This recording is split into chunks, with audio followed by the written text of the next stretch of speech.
Good evening, welcome to Left, Right and Centre. I'm Vishnu Shobh. On the programme tonight, a show of defiance from Prajwal Revanna, the grandson of the former Prime Minister Deve, who's a wanted man in Karnataka after thousands of videos emerged of him allegedly molesting, assaulting or raping women for a period of 7 years. His tweets that truth will prevail, but just where is he? Why is he still outside the country? The Chief Minister of Karnataka has now written to the Prime Minister asking for the passport of Mr Revanna to be cancelled. On this program, we'll be joined by Mr Revanna's lawyer and a panel looking at the larger issue. Will there ever be justice for the women in these videos? One of the women who's been assaulted, has filed an FIR and is willing to see the case through to the end. Will others speak up? It's a staggering embarrassment for the JDS, which has partnered with the BJP in these elections. Will there be truth and will there be justice? That's our first debate. Later on the program, a more sinister angle has emerged in the bomb hoax email sent to nearly 100 schools in Delhi and the National Capital Region, with the police now investigating whether there is a terror link, with the emails being traced back to a Russian domain using the internet protocol address. The Delhi Police's special cell is looking into a connection with that country as well as Pakistan, sources say. This morning there was chaos in the national capital as parents rushed to schools to pick up their children. 100 schools were shut down. It's been a traumatic day for students, schools and parents alike. We'll be speaking to them on this program. But as we focus on the Prajwal Revanna case and the fact that so many days later he is still not in the country, we thought it is important to play out a very important interview which we did on NDTV, an interview where the head of the Women's Commission in Karnataka categorically establishes that there are rape charges against the man on your screen. Dr. Chaudhary, can you confirm to us one way or the other whether many of the other victims in this case are now slowly emerging or being in a position to speak? As you know, those who have been victims often choose not to speak, often for the rest of their lives. And you know, it really is ultimately up to them. But since there have been so many people who have reportedly been impacted, are we now beginning to hear a lot more of what exactly happened? Victims have started coming very confidentially, and SIT is doing its investigation. Ma'am, have they been coming to the State Commission for Women as well? State Commission, the first victim, met me and then spoken to me. She was fearful and she's scared of her life threatening.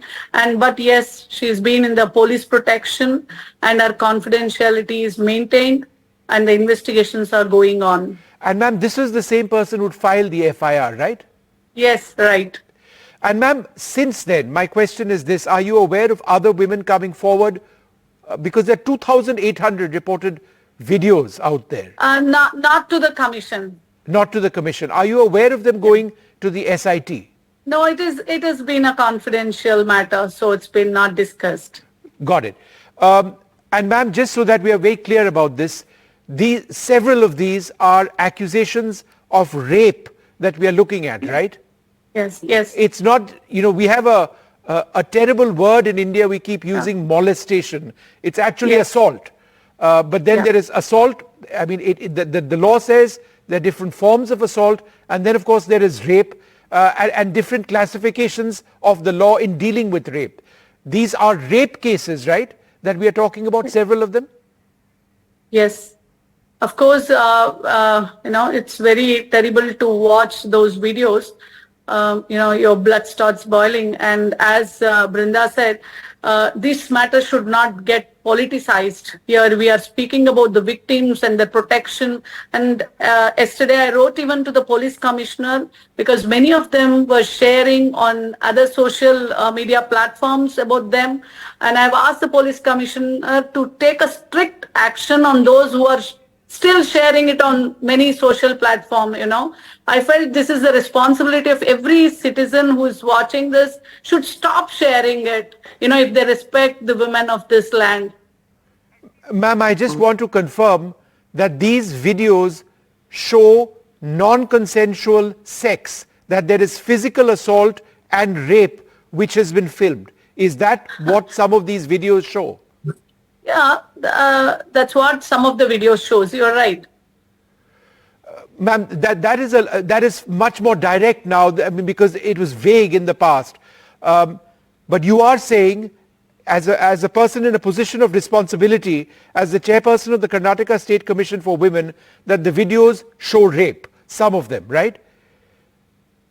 Yes. And ma'am, the second point, and this is almost bizarre, this was all being filmed. Was Mr. Revanna filming these? Had he set up a camera to film this? Was somebody else involved in this? Do we have any idea? When you watch the video, you can clearly make out the person in action is recording from another hand. That's what the video depicts.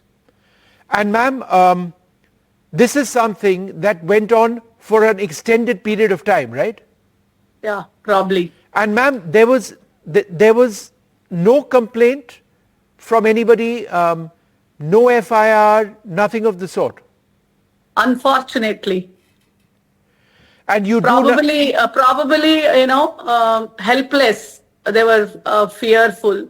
And today, when you speak to the Hassan people, you really know, nobody dared to, speak up. And yes, I don't know how this came up. This came up now. Right. And I appreciate you taking on these questions because, of course, there's that issue of confidentiality. And, of course, there's the issue of being sensitive in a horrific situation like this. So, and I'm also trying to be careful in what I ask. But, you have established that these were rape cases in many cases. And that really does, give us an idea of what exactly. I haven't established when you look at the videos of some, you really feel you feel that it is there. That's where when you look at those videos, you naturally feel, yes, the sensitiveness in those cases. That's why I wrote to the Chief Minister, it has to go to SIT because hundreds of women involved in it. All right. Well, joining us now, the lawyer for Prajwal Revanna. Thank you very much, Arun Ji, for being with us. Where is your client now? Sir, I have already written a letter, and as of today, I haven't privileged communication with him. So probably it would be too early for me to answer your question. He is not in Bangalore, and we have requested for a 7 days time. He's not in the country either, is he? When is he going to come back? See, he requires 7 days time. Based on that, he would be coming, sir. After 7 days or within 7 days, he would be here. But why isn't he coming earlier on when there are such serious charges against him? See, sir, I do not know what is the mood which has been running in your conversation or in your debate, which is being aired right now. So all that I may say is that when he has been served with a notice to come and appear before the investigating authorities, we have spoken to him. He requested. There are certain other issues which has been involved in this case, and it is less said it's better. So we felt that it requires some time also. For that purpose, we have given 7 days request that he would come and cooperate. So 7 days to be outside the country. In 7 days' time, he doesn't feel that he can be in the country and answer any questions. I don't want to comment on those things, sir, because once it has been under investigation, so I don't want to give it in any kind of sense that he's not abiding to the requirement of law. He is abiding to the requirement of law. He is ready to come. To that extent, we have made the communication. There is an effort by the Chief Minister who's written to the Prime Minister saying that his passport should be cancelled as well. How do you react to that, sir? Sir, he feels that is the correct means of communication, and he has done that. And probably being in that position and you being in media, probably you're the right person to ask the person who has actually made that request in the public domain. And what is the outcome he requires also. But so far as an individual, I feel probably Twitter or any social media should not be the forum to make any such kind of a request. And yet, it was on Twitter that your client actually made a statement saying that the truth will be revealed. So he's using Twitter as well. Very much. But when such kind of a communication is being done, it is just to bring it to the public's notice that what is being transpiring from his end. It is nothing more than that.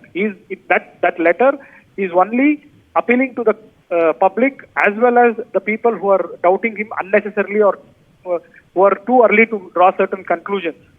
There is some clarity from his side also. That is the whole object of he making the communication. So, He's not expecting any kind of a clean sheet or anything on a public media or on a public forum. He has to go by through the legal process, sir. no, absolutely, that's where the clean sheet will be given or not given. But we just interviewed, I played out an interview that we'd done with Dr. Nagalakshmi Chaudhary, Karnataka State Commission for Women Chief, where she said, based on the video that she saw, there appeared to be instances of rape and non-consensual sex acts. How would you respond to that? No, she's holding certain position, and she has certain powers. She has certain duties being in that position. So let her do her do her job, and we will do our jobs. No, but she is doing her job. But to a direct question on whether she believed there were instances of rape, while she did say that these need to be established, she said that in her opinion, there were acts of rape. In other words, your client is a rapist. How would you respond to this statement by a person in a position of authority, Dr. Nagalakshmi Chaudhary, Karnataka State Commission for Women Chief? See, such kind of an inferences to be drawn from her word, like any kind of at whosoever's instance, I feel it is incorrect. Such kind of an inference, first thing. The other thing is that, see, when she says that she has seen that at least my client and myself, we do not have the benefits with what kind of material the complaints have been registered. Because when you are saying that that is what she's been disclosing to you, that she has the benefits. She's disclosed it to myself me or to my client. the As entire of today, world in an interview we played 5 minutes back. We do not have any kind of such kind of a material. We do not have that benefit. So how do you expect us to comment on that, whether she's correct or incorrect? Have you gone through all the footage, sir, which has been revealed, Certainly which she not, evidently sir. has? Certainly not, sir. Certainly not, sir. But sir, isn't that strange, as the legal counsel for Mr. Revanna, when he faces such serious allegations, you've not gone through the video? Because my primary duty would be I would look into the records, not on the which is there beyond the records. I have the advantage as on today to look into the first information report or the complaint which has been registered before the concerned police. But That what is the about the only video material, itself? As his by your legal understanding, I believe right. probably you know as a journalist that as an advocate, as an accused at the stage of an FIR, what all material would be given to us. But If surely, at all, if there is any- but surely, sir, I understand a little bit of the law myself. If there is such strong evidence, or allegedly such strong evidence against your client, are you not going to go through that? Particularly at a stage when you've had people from the Karnataka State Commission for Women say that, in their opinion, there were instances of rape. No, I think I have an answer from your own, like whatever the comment just now you made. It is her opinion. Right. Her opinion may not be the final one. It should pass through the regular legal recourse, where we would be having an opportunity to comment each and every material which they are relying for such kind of an opinion. Sir, the person who has been named, who has filed the FIR, according to the Karnataka State Commission for Women Chief, is somebody who wants to see this case through to the end, and there is a possibility that she will remain true to what she believes and what she has written in the FIR. Is it your sense that other women who are on those videos might come forward as well? See, in our country, every citizen have and they can exercise their rights whenever there is any kind of a grievance. And when you said that when presently whoever who has given the complaint wants to see a logical end, now as a person who has been facing the accusation and as a person whom I am representing who is facing the accusation, even he intends to see there is an end to this. Even he wants to do it. That would happen. That kind of a situation will come only when there is a proper due process is adopted. Okay. So just a couple of questions in summary. Firstly, your client will be making himself available to the special investigating team within a week. Is that correct? Yes, sir. That is what my request is. Right. And he is still not in the country, right? He is still to come back, number 2, right? He is not in bank.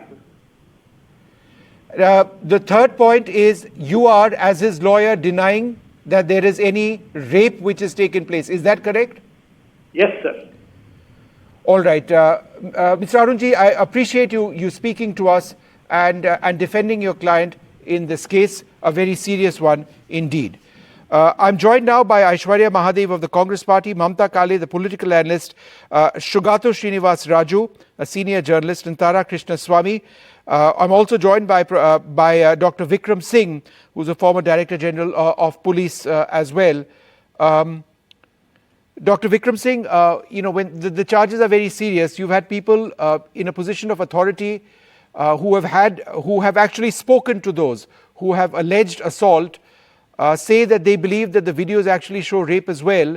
Is it good enough for the person in question to say that I will be back in 7 days as opposed to being back immediately? Good evening, Vishnuji and esteemed panelist. Shamelessness of the worst kind. Depravity, and then you have the temerity to say that you come after 7 days as if nothing has happened and butter would melt in your mouth. What could be more disgraceful than that? And for the CM to write to the Prime Minister to withdraw the diplomatic passport, you are barking up the wrong tree. It was enough for the station house officer to have confiscated the passport, what they could have done in 24 hours. It is the shamelessness, and I feel that the family pedigree and the syndrome, show me the man and I will show you the rules. This happens to be one of the worst sex escapades and the sexual orgy that the nation has seen. Second, probably only to the Ajmer sex scandal. And to say the temerity to say that I'll come after 7 days is the shamelessness of the worst kind. So I would have been very happy if NSA had been slapped on by now. His presence was not required. But the public order of Karnataka and the nation has been vitiated, and the least that the government could have done was to have invoked the provision of National Security Act, Public Order Clause. Number two, he should have been declared a proclaimed offender, not 7 days. Come back immediately or a red corner notice will follow, and photos showing him as a proclaimed absconder should have been all over Karnataka and all over the country by now. Nothing like that happened. SIT has been, I feel, too little, coming too late, and of course, hunting with the hound and running with the fox. It is very disappointing to see the action taken till now. I had expected a lot more from the police and the administration. Dr. Singh, just from a legal standpoint, since you've obviously as an ex-police officer had to deal extensively with lawyers, in a case like this, the lawyer for Prajwal Revanna just told me that he's not seen the videos and that he's seen the FIR. Isn't it incumbent upon the lawyer to actually see the body of evidence against his client when it's available? He is an excellent defense lawyer. I heard him every word of it, and there couldn't have been a better defense than that. Persistent, dogged, and determined. But to say that he did not see the video, perhaps then he is way off the mark, because it is his bounden duty to see every shred of evidence that is available in respect of his client and not to see the video. I'm sure he must have seen, but on a national and a prestigious television channel like yours, he wouldn't admit that he was privy to the video and to the pen drive. Thus, if he has not seen it, he is indifferent to his duty and not doing his duty, because then he will not be privy to what actually had happened, the body language and the type, the circumstances, and the titillation that his client would have got for posterity. He was making it for posterity, and that is where the problem arises. The perversion, the depravity, that angle could have been understood very well if the lawyer had seen that. It is not for seeing it for the sake of seeing it, but for understanding and analyzing it, and understanding the wiring of the accused, wiring of the mind of the accused, going behind his eyeballs. That was relevant for the advocate to see the pen drive and the videos. In fact, Dr. Chaudhary, in another part of that interview as well, said that Prajwal Revanna was allegedly filming this himself while he was involved in these acts of violence. I'm going to go across to, to use your words, recording for posterity. Dr. Singh, that just shows another aspect of this awful case. Tara Krishna Swamy, again, relying extensively on that interview with Dr. Chaudhary, she believes that the woman who has filed an FIR and who fortunately is okay now and has the support of her family is likely to see this case through to the end. Are you hopeful that more women who have been assaulted do come forward, and that the full extent of this becomes clear? Vishnu, first of all, it is having gone through trauma like this, it is extremely difficult to even recount it in one's own mind, leave alone to other people, and then come forward in public and file an FIR or go through what it takes. In addition, in our country, as things stand, you end up having a media trial. The focus on, the sensitivity that a survivor's face should be blurred, or that, they should be treated with some respect and dignity is not there. You have IT cells running amok, circulating these things. Furthermore, the political culture is such that, look at what has happened. What is the signal it is sending to women in the past? Let's just say during these elections, right? Just the past 3 months, you've had wrestlers protesting, no action on Brij Bhushan. You have had, the Gujarat government go and get the convicted rapist of Bilkis Bano released, and then supporters garlanding. So what is the message it is sending to women? And today in Karnataka, we have had one Mr. Kantesh, which is the ex-BJP Deputy CM Ishwarappa's son, file a gag order, exact same injunction, and got an injunction from the Karnataka High Court against media circulation of what? Media circulation of explicit videos. So what is going on here? So when this is the culture that women see, and you see the impunity, right? It is not like Brij Bhushan is behind bars or there's action being taken even after so many women, public figures, wrestlers, they have protested, they have been brutalized on the streets. And yet, despite the country looking up to them with great respect and them winning honors for the country, no action has been taken. Bilkis Bano's case has been, something that has made the national headlines for 20 years now. And yet, her convicts, end up getting garlanded and getting remission. So what is the signal you're sending to us? Unless the government, union government, sends a signal that says, I am not going to let a Prajwal Revanna flee. Because the passport, the control of where he is and, whether he leaves the country is in your hands. When you have the Delhi police appear in Hyderabad to give us, to give a notice to the CM, right, for allegedly doctoring a video. Here you have clear-cut evidence, hundreds of women, you have thousands of videos. Why can't they prevent him from leaving? You're going through the airport, you're going through passport control. What is the need to leave? What is the need to flee? We don't know. Okay, so lots of important points, Tara, that you raised. Let's try and get a couple of answers. Aishwarya Mahadev, could more have been done since there was apparently knowledge of these videos circulating for several months now by the state police in Karnataka to apprehend this man before he got out? Good evening, Vishnu. I think there are a few things that have to be answered. Is that there was a stay in June of 2023.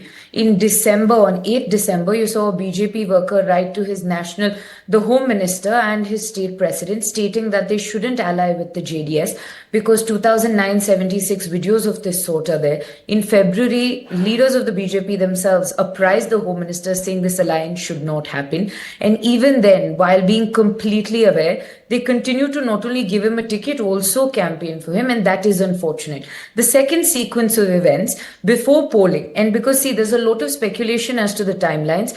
The minute this came to the notice, the Women's Commission immediately asked the Chief Minister to constitute an SIT. There's a lot of speculation as to what time he left, when he left, and a very simple answer. For a government that knows when Priyanka Gandhi goes to visit her children abroad, how is it that you cannot see a person with a diplomatic passport who has, when you also knew this had come out because there were responses coming out from BJP leaders in Hassan, how did you let this happen? If there is dereliction of duty on any part, it is something that will be probed.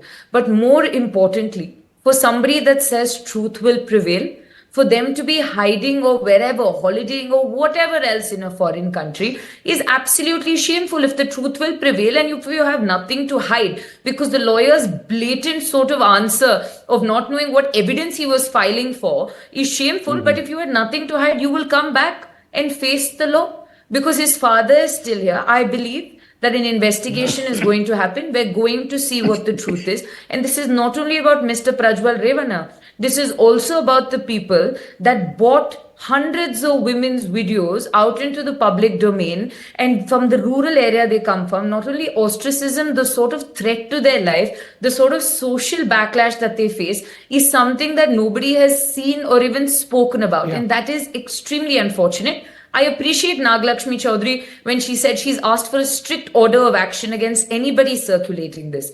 At the end of it, everybody can make whatever political slugfest out of this, but there are hundreds of women's lives at risk, and how we act, and we're sure the Karnataka government will be decisive, how we act will set a precedent as to how governments ensure the safety of women here in my state, because I can't speak for the track record elsewhere. Mamta Kale, could the centre have done more, and is it time for us to go beyond the mudslinging between the BJP and the Congress on the release of these videos, whether it was first given to a BJP leader or a Congress leader, whether the Congress party is using it now for political gains? The fact is that this is a crime against women. Shouldn't we all be looking at it from only that prism? Good evening, Vishnu. I am debating with you after a long gap. So first of all, I just want to make one thing very clear, being a woman, that this pervert has to be given strict possible punishment. He has to be punished because what he has done cannot be just forgotten. Number one. Number two, I really feel bad and I feel sorry for the state, seeing the affair of state of Karnataka, that a pervert has left Bengaluru. What was the police doing there? What was the Chief Minister Sahab doing? And I couldn't have agreed with the DGP sir more when he says that it was the SHO's responsibility to confiscate his passport. Why didn't they do this? Number one. Number two, why was lookout notice not circulated? And number three, why was this red corner notice not circulated? Law and order happens to be the state subject, right? So what were the police doing? Why were they sleeping? What was Mr. Siddaramaiah doing? And most importantly, we should not forget this character, Prajwal, the pervert. He was doing all of this when his father was PWD minister in Congress government under Mr. Siddaramaiah. He was doing all of this. The father and son. Why were they not stopped at that time is my question. It is really sad to see that a political party is politicizing all of this. I mean, are we not thinking about those poor women? Shouldn't we be thinking about them? I don't see any action, Vishnu, any action taken by the central government or by the police. Yeah. How can this guy just flee from Bengaluru? Well, there's an SIT now. Let's see what finally happens. Important steps. No, absolutely. How did he flee? It is a question. And how did he get out of the country? That's another question. Shugata Srinivas Raju, how is this likely to play out politically in the middle of elections right now? The entire basis of the political alignment between the JDS and the BJP appears to have been impacted by this. How is this playing out politically on the ground? Thank you, Vishnu. I think I will go with Tara Krishnaswamy's line. This is beyond politics. Right. And I don't think someone who speaks with absolute dynastic hubris and entitlement should be condoned. I think the Congress and the BJP and JDS are making it a murky affair, trying to digress, trying to do all kinds of things. In fact, if you start talking about politics, I think we completely lose sight of the crime. The crime is to be focused upon, and I think politics can come afterwards. Yes. A lot of things are being spoken, Vishnu. In fact, I just was watching a Kannada television channel where Mr. Kumaraswamy has said that the driver who initially, handed over that pen drive has escaped to Malaysia. So now, who is sending him to Malaysia becomes a question. See, people are speaking about 3,000 videos. Who gave them the figure? Did the Congress government supply that number? So I think as journalists, we need to wait until facts are established and keep politics aside for now, because it's about the lives of a lot of women, and especially women who are not, articulate or there, people who can sort of take care of themselves. They are in the rural hinterland and they have been exploited. So I think, we have to wait for the facts to be established and then move quickly. And it's not about the Congress government not apprehending him or the BJP, forming an alliance. I think all those issues can wait, and they will sort of, there is of course a political impact, and the next phase of elections in Karnataka is coming quickly. And fortunately or unfortunately, it is not the Okkaliga belt where Revanna and the Gowda family comes from. So we don't know the impact, but I heard Mr. Amit Shah speak in Hubli today, Hubli Dharwad, where he has, said that, we want action, and then they've tried to throw things at the Congress government, and the Congress government in turn has been throwing a few other things at these people. So, it's getting very murky, and it's a very sad state of affairs. I think as a nation, we don't have a conscience, Vishnu. No, we don't. It makes me very, very angry. It makes me very sad. I'd like to thank you. I think my suggestion is, Vishnu, when you're going to discuss this topic, please don't call party spokesperson. Let people from the civic society speak more about this. I think it will have a greater impact. No, that's a fair point. That is a fair point. I'm going to end this debate at this stage. I'd like to thank you all very much for being with us. It is an absolute shocker. Hopefully there will be justice.